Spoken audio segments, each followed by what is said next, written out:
ऐसी हालत है इस वक्त देश में कि जिनका शिक्षा से कोई संबंध नहीं है वो शिक्षा मंत्री, जिन्होंने कभी किचन में पैर नहीं रखा वो खाद्य मंत्री बने हुए। मतलब नहीं, वो खाद्य मंत्री होंगे क्यों? उनकी योग्यता यह है कि वो 10 दफा जेल में गए। कुछ समझ में नहीं आता। 10 दफे जेल में जाने से किसी को डॉक्टर बनाइएगा, 10 दफे जेल में जाने से कोई सर्जन बन जाएगा, लेकिन 10 दफा जेल में जाने से वो मंत्री बन सकता है।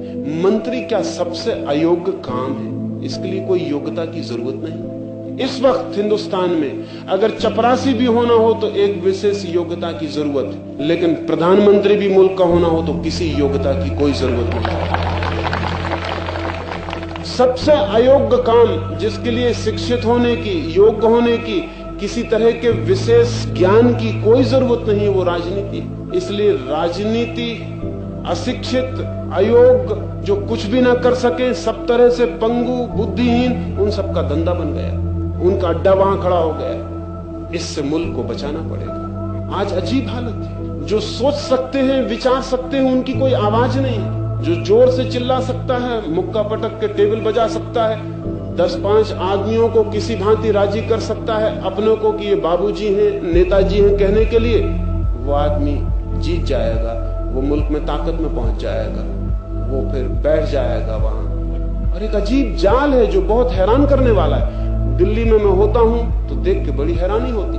बड़े नेताओं से मिलना होता है तो बड़ी हैरानी होती कि नेता का बड़ा होना क्या जरूरी रूप से बुद्धि का छोटा होना होता है? शरीर तो जरूर नेताओं के बड़े हो गए और शरीर फैलते ही जा रहे हैं, अत्यंत कुरूप और बेढंगे होते चले जा रहे हैं, लेकिन बुद्धि भीतर सिकुड़ती जा रही है। बुद्धि का कोई पता नहीं चलता। एक बड़े नेता के घर में मैं मेहमान था तो उन्होंने कहा कि मैं गाय का ही दूध पीता हूँ, भैंस का नहीं पीता। मैंने कहा क्या हुआ? उन्होंने कहा भैंस के दूध पीने से बुद्धि खराब हो जाती। तो मैंने कहा उसके लिए कम से कम बुद्धि होनी तो चाहिए, तभी खराब हो सकती है। आप निष्फिक्र पियो, आपको कोई पीने में डर नहीं होना चाहिए, कोई डर की जरूरत नहीं। मगर आप हंसे, वो हंसे भी नहीं, तो उसके लिए भी समझने की बुद्धि चाहिए। वो मुझे मुंह बा के देखते रह गए कि मैं क्या कह रहा हूं। एकदम बुद्धिहीन नेतृत्व मुल्क के ऊपर बैठ रहा है, कौन उसे अलग करेगा? बहुत हैरानी का मामला हुआ है, लेकिन चारों तरफ घटित हो रहा है। और इसे कैसे रोका जाए?